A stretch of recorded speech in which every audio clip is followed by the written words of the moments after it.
नमस्ते, स्वागत है आपका इस वीडियो में। और ये वीडियो जो है यहाँ पे प्राइमरीली मैं आपको इकोनॉमिक टाइम्स का रिव्यू नहीं देने वाला हूँ या मेरा फीडबैक जो है या इंपॉर्टेंट न्यूज़ एनालिसिस नहीं करने वाला हूँ। यहाँ पे मैं आपको ये दिखाने वाला हूँ या प्राइमरीली आपको ये बताने वाला हूँ कि आपका जो न्यूज़पेपर एनालिसिस जो मैं करता हूँ वो किस बेसिस पे करता हूँ, किन किन चीज़ों पर मैं ध्यान रखता हूँ। और अगर आप मतलब फास्ट इसको समझना चाहते हैं, क्योंकि जब मैं प्राइमरी रीज़न मैंने शुरू किया था बिकॉज मैं खुद स्टडी करता था, सोचा कि स्टडी भी कर रहा हूँ, रिकॉर्ड कर लेता हूँ क्योंकि रिकॉर्ड करते करते जब मैं पढ़ता हूँ तो मेरा मतलब रट्टा मारने में मेरे को ईजी आता है। तो फिर उसको मैंने मतलब वीडियो डालना शुरू कर दिया। एंड आई थिंक अभी तक ये इस चैनल का 600वां वीडियो है, 600 video. So that itself is an amazing feature. So बढ़िया है। सो कंसिस्टेंटली मैंने 1 साल किया है, तो बहुत ही एक मेरे लिए तो बहुत बड़ा अचीवमेंट है। So consistency always wins. So अभी यहाँ पे मैं आपको एक मेरा जो एक्सपीरियंस है, मैं किस तरीके से स्टडी करता हूँ वो मैं आपको बता दूंगा। तो यहाँ पे मेरा जो ऑब्जेक्टिव होता है कि मैं मार्केट का न्यूज़ कैप्चर करना चाहता हूँ, या मार्केट में जो हलचल हो रहा है, मार्केट में जो भी मूवमेंट हो रहा है उसको मैं जानना चाहता हूँ, उसके बारे में मैं खुद को अपडेट करना चाहता हूँ। यहाँ पे मैं क्यूज़ ढूंढता हूँ, जैसे कीवर्ड होता है ना। अगर आपको एसईओ के बारे में पता है, या फॉर एग्जांपल जब आप रट्टा मारते हैं आप कीवर्ड्स को इस्तेमाल रखते हैं। कीवर्ड यानी आपका जो इंपॉर्टेंट टर्म्स है उसको आप याद रखते हैं या उसको आप ढूंढते हैं। तो यहाँ पे भी सेम चीज टेक्निक मैं इस्तेमाल करता हूँ। मैं कीवर्ड को ढूंढता हूँ कि जो मार्केट से रिलेटेड है और जो मेरे लिए रेलेवेंट है। इसलिए बहुत सारे जो पॉलिसीज़ होती हैं फलाना ढिमकाना, जो मेरे लिए उतना रेलेवेंट नहीं है वो मैं इग्नोर कर देता हूँ। और यहाँ पे जो मेरे लिए मतलब स्टॉक मार्केट में जो मेरे को पैसा बना के देगा या जो बहुत ज़्यादा इंपॉर्टेंट है उस पर मैं सबसे ज़्यादा फोकस करता हूँ। सो फॉर एग्जांपल यहाँ पे आप जैसे देख पा रहे हैं कि जो न्यूज़पेपर है, न्यूज़पेपर मेरे सामने है, बहुत सारे आर्टिकल्स हैं। प्राइमरली मैं इसको सॉर्ट आउट करता हूँ आपका हेडलाइन से। हेडलाइन में सबसे पहले रीड करता हूँ, बहुत ही फास्ट रीड करता हूँ। फिर उसके बाद मैं बॉडी के अंदर जाता हूँ। बॉडी के अंदर जो भी रेलेवेंट मेरे इंपॉर्टेंट, जैसे मैंने बताया कि हेडलाइन को मैं स्कैन करता हूँ, उसके बाद जो अंदर का माल मसाला है उसको मैं स्कैन करता हूँ। फिर उसके बाद इंपॉर्टेंट चीज़ों को मैं जोड़ने की कोशिश करता हूँ कि कल भी ये हुआ था, परसों भी हुआ था, 6 महीने पहले भी हुआ था, 2 साल पहले भी हुआ था, फर्दर ये होने वाला है। और इस तरीके से मैं पैटर्न ढूंढना शुरू करता हूँ। पैटर्न ढूंढने से मेरे को पता चलता है कि भाई यहाँ पे इस इंडस्ट्री में मेरे को अच्छा मूवमेंट देखने को मिल रहा है, यहाँ पे इस इंडस्ट्री में मेरे को उतना अच्छा मूवमेंट नहीं देखने को मिल रहा है। यहाँ पे ये जो कंपनी है इसके जो फीचर्स हैं या इसका जो कैरेक्टर है ये ऐसे डेवलप कर रहा है, यहाँ पे जो इस कंपनी का फीचर है ये उतना अच्छा डेवलप नहीं कर रहा है। So then I look to connect all the dots. Then I try to figure out कि भाई क्या होने वाला है, क्या नहीं होने वाला है। और बहुत बार जो प्रेडिक्शन होता है, दिस इज मोरलेस आपका जो पास्ट आपने जो क्या बोलूँ मैं, पास्ट में आपने जो डेटा पॉइंट आपने इकट्ठा किया है उसके बेसिस पे आप फ्यूचर को प्रेडिक्ट करने की कोशिश करते हैं। वही मेरा यहाँ पे ऑब्जेक्टिव होता है कि जो पास्ट में मेरा डेटा पॉइंट था या जो इन्फॉर्मेशन था उसको मैं गैदर करके आगे जाने की कोशिश करता हूँ। सो यही मेन ऑब्जेक्टिव होता है। तो फॉर एग्जांपल मैंने न्यूज़पेपर ओपन अप कर लिया, तो मैं यहाँ पे क्या देख रहा हूँ, India to become growth engine, ये एक फ्रेज है तो इसको मैं इग्नोर कर दूंगा। Election case, Trump plans to surrender tomorrow, is it relevant to me? No. Smooth sailing continues for Chandrayaan 3, is it relevant for me? No. यहाँ पे मैं यहाँ लेफ्ट साइड में मैं देख रहा हूँ कि पब्लिक मार्केट में Torrent joins fray for Hamied family stake in Cipla. So अगर मैं फार्मा सेगमेंट में इन्वेस्ट करना चाहता हूँ तो ये मेरे लिए रेलेवेंट है या नहीं? डेफिनेटली रेलेवेंट है, क्योंकि यहाँ पे हम क्या बात कर रहे हैं, फार्मा यानी फार्मा सेगमेंट के बारे में बात कर रहे हैं। फार्मा सेगमेंट के बारे में क्या बात करें, हम देख रहे हैं कि सिप्ला और टोरेंट के बीच में जो है कुछ होने वाला है, यानी टोरेंट जॉइंस फ्रेड, मतलब यहाँ पे मुझे एक आइडिया मिल जाता है कि टोरेंट जो है आपका सिप्ला का स्टेक यानी ओनरशिप, या हमीद फैमिली का जो स्टेक है, ओनरशिप जो है वो उसको खरीदना चाहता है। उसके नीचे जो ऊपर क्या देखने को मिला, बाई आउट में create number 2 Indian drug company. So this is a big news for the pharma sector. Left side आपको क्या देखने को मिलता है, फिर मैं थोड़ा सा, क्योंकि मेरे लिए इंटरेस्टिंग है, मैं लेफ्ट साइड में देखूंगा। Looks to team up with PE funds to take on rival bidders Blackstone BPE equity. बहुत अच्छी बात है। लेफ्ट साइड में फिर मैं गया, फिर मैंने देखा क्या है, Torrent Pharma has joined the race to buy out Hamied family stake in Cipla. बहुत अच्छी बात है। इंपॉर्टेंट न्यूज़ मेरे लिए यहाँ पे क्या है, मेरे लिए इंपॉर्टेंट न्यूज़ ये है कि ये डील अगर हो जाता है तो this will become the second largest Indian drug company. तो जब आप सेकेंड लार्जेस्ट, क्योंकि pharma industry itself is a very big industry, यहाँ पे अगर आप सेकेंड पोजीशन अगर आप होल्ड करते हैं, so you are actually a very big player in the pharma market. Even आप निफ्टी 50 में भी घुस सकते हो, ये पोटेंशियल आपके पास है। निफ्टी 50 में घुसना itself is a very big achievement, क्योंकि फिर आप म्यूचुअल फंड जो है जो इंडाइसिस में इन्वेस्ट करते हैं वो मैंडेटरीली आपके स्टॉक को परचेज करेंगे। तो जब भी म्यूचुअल फंड आपके कंपनी के स्टॉक को परचेज करते हैं तो आपका जो ट्रस्ट वैल्यू है या परसीव वैल्यू है वो ऊपर की तरफ जाता है, क्योंकि स्टॉक मार्केट सेंटीमेंट का गेम है। सो this is a very very important news. जैसे समझ पा रहे हैं ना मैं कैसे किस तरीके से जो है पॉइंटर्स को टचअप कर रहा हूँ and try to figuring out a bigger picture. यहाँ से आपको बिगर पिक्चर जो है वो ढूंढना है, तो बिगर पिक्चर मुझे पता चल जाता है।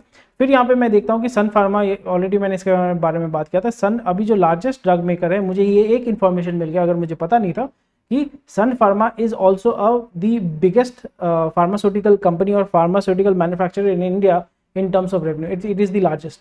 उसके सन फार्मा के बाद आ जाता है। तो मुझे इस इंडस्ट्री के बारे में पता चल गया, एक जो डील होने वाला है या पॉसिबिलिटी है उसके बारे में मुझे पता चल गया, क्या इसके रिपरकशन होंगे वो भी मुझे पता चल गया।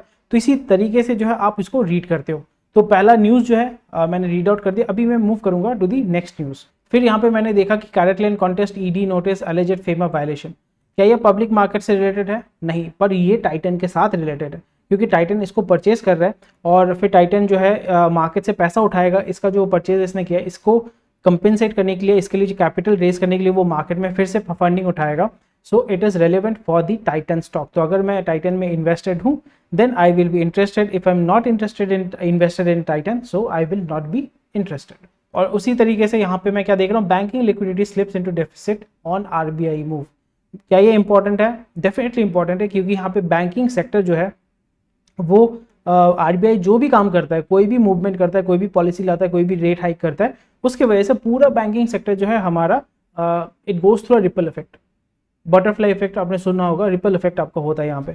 सो this is something which we need to monitor. यहाँ पे ऐसा बहुत बड़ा डील नहीं है, बट हमें इसके बारे में अवेयर अगर रहते हैं तो फिर बैंकिंग सेक्टर में अगर कुछ हलचल होती है तो मुझे एक रीज़न पता रहेगा कि आरबीआई ने आपका जो लिक्विडिटी है, RBI banking liquidity slips into deficit on RBI move. So ये मुझे पता चलेगा कि भाई आरबीआई के मूव की वजह से जो है बैंक में लिक्विडिटी का जो है वो स्लिप कर गया, लिक्विडिटी कम हो गया। अगेन गवर्नमेंट, अगर आप ऑटो सेक्टर में है तो ये आपके लिए इंपॉर्टेंट है। अगर आप टेलीकॉम सेक्टर में इन्वेस्ट करने वाले हैं तो ये आपका इंटरेस्टिंग है, क्योंकि DOT gets ready for next 5G spectrum auction. So यहाँ पे 5G अगर मैं खरीदता हूँ तो फिर कौन कौन इंडस्ट्री है? रिलायंस है, एयरटेल है, वोडाफोन है, बीएसएनएल है, एमटीएनएल है। पब्लिक कंपनीज कौन सी हैं? जियो है और आपका एयरटेल है और वोडाफोन है। वोडाफोन के पास पैसा नहीं है, Vodafone is almost a bankrupt company. तो यहाँ पे दो प्लेयर कौन गेम खेलेंगे? एक होगा बीएसएनएल, एक होगा प्राइवेट जो 5G नेटवर्क होते हैं वहाँ पे अडानी परचेस करेगा, और जो पब्लिक नेटवर्क है वहाँ पे आपका जियो खरीदेगा और एयरटेल खरीदेगा। और यहाँ पे क्योंकि सिर्फ दो प्लेयर ही हैं जो उसको परचेस करना चाहेंगे, सो गवर्नमेंट जो है कोशिश करेगा सबसे ज़्यादा पैसा उठाने के लिए, बट वहाँ पे वही होगा कि नहीं तू दे, बोले नहीं तू दे, तो फिर वो एक पॉइंट में जाकर अटक जाएगा। सो यहाँ पे गवर्नमेंट के पास उतना पैसा वो लोग एक्सपेक्ट करेंगे कि 2.5 लाख करोड़ का यहाँ पे वो सेल करेंगे, but I am very very sceptical for this unless and until the companies are. बहुत सारे फैक्टर जैसे मैंने बताया कि यहाँ पे फैक्टर्स आपको ढूंढते रहना पड़ेगा। मे बी 5G वो रूरल सेक्टर में या रूरल एरिया में या दूसरे सर्कल में अगर वो अपना 5G लॉन्च करते हैं तो वहाँ पे अपना एवरेज रेवेन्यू पर यूज़र भी वो थोड़ा सा पुशअप कर सकते हैं 5G पैकेजेस के लिए। सो बट यहाँ पे हमें ये भी देखना पड़ेगा, जो क्वालकॉम हो गया, हुआई हो गया, नोकिया हो गया, सोनी एरिक्सन हो गया, सोनी एरिक्सन नहीं एरिक्सन जो हो गया, जो हार्डवेयर सेल करते हैं वहाँ पे उनका डिमांड बढ़ेगा। बट अभी गवर्नमेंट ने आपका इम्पोर्ट पे आपका कर्ब लगाया हुआ है, तो फिर इंपोर्ट करना भी डिफिकल्ट हो जाएगा, मेक इन इंडिया करना पड़ेगा। सो आप जैसे देख रहे हैं इतना लंबा आपका मतलब रिपल इफेक्ट आपको देखना पड़ेगा। ये रिपल इफेक्ट अगर आप देख पाएंगे so this small thing will give you a very huge picture, जो आपको मार्केट को समझने में मदद करेगा और उसी के साथ साथ आपको ये देखने को समझने में मदद करेगा कौन सा इंडस्ट्री इससे लाभवान होगा, कौन सा सेक्टर इससे फायदेमंद होगा, किसका नफा होगा, किसका नुकसान होगा, मतलब नफा नुकसान, हाँ किसका नफा नुकसान होगा। सो इसी तरीके से आपको स्टडी करना है और फास्ट मूव करना है। इकोनॉमी लाइकली ग्रू इंपॉर्टेंट है, हाँ थोड़ा सा मैं देख लेता हूँ अंदर क्या है। Domestic demand, government capex, revival of private investment, बहुत अच्छी बात है, और फलाना देखा मूव कर गया। फिर India shining bright on grow important है, इंपॉर्टेंट नहीं है तो मैं मूव कर जाऊँगा। FCI ये जो है ये इंपॉर्टेंट है, हाँ ये इंपॉर्टेंट है क्योंकि आपका इसके वजह से जो है इन्फ्लेशन बढ़ेगा, होर्डिंग बढ़ेगा। अच्छा यहाँ पे मुझे क्या देखने को मिल रहा है भाई, remain costly, inflation, FMCG sector जो है वो अच्छा परफॉर्म नहीं करेगा। तो इसी तरीके से जो है आपको न्यूज़ को जस्ट स्कैन करना है, जैसे मैं फास्ट कर रहा हूँ आपको स्कैन करना है।